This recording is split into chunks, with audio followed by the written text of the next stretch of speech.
جو اپنے آرٹیکل میں ایویڈنس دیا ہے وہ کلکتہ سے شروع کیا ہے. وہ کہتے ہیں جی کہ جس کو آپ کولکتہ کہتے ہیں, تو یہ کہہ رہے ہیں کلکتہ میں بھی جو سنی مسلمان ہیں وہ شیعہ ایران کے حق میں مظاہرے کر رہے ہیں. پھر وہ کہتے ہیں جی کہ مقبوضہ جموں و کشمیر میں وہاں پہ جو مسلمان ہیں ان کی اکثریت سنی العقیدہ ہے, لیکن کشمیر کے جو سنی مسلمان ہیں وہ بھی ایران کے حق میں مظاہرے کر رہے ہیں, بلکہ چندہ اکٹھا کر رہے ہیں اپنے ایرانی بھائیوں کی مدد کے لیے.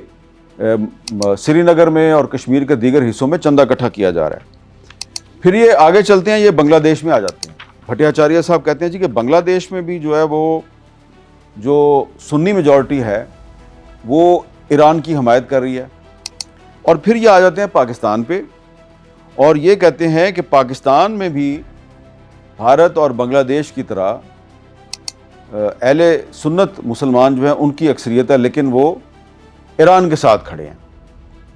تو یہ تو انہوں نے ساؤتھ ایشیا کا نقشہ پیش کیا, اور یہ کہہ رہے ہیں جی کہ اس وقت جو مسلم ورلڈ ہے اس میں 85 سے لے کر 90% تک جو مسلمان ہیں وہ سنی العقیدہ ہیں, لیکن یہ جو مسلمان ہیں عام مسلمان ان کی جو اکثریت ہے وہ ایران کے ساتھ کھڑی ہے. اور آپ کو پتہ ہے ایران ایک شیعہ میجورٹی ملک ہے. تو یہ جو ڈونلڈ ٹرمپ اور نیتن یاہو کی جو جنگ ہے جو ایران پر مسلط کی گئی ہے, اس جنگ کا ایک جو پازیٹیو پہلو ہے وہ یہ ہے کہ اس جنگ نے جو صدیوں سے مسلمانوں کے درمیان ایک شیعہ سنی اختلاف تھا اس کو پیچھے دھکیل دیا ہے.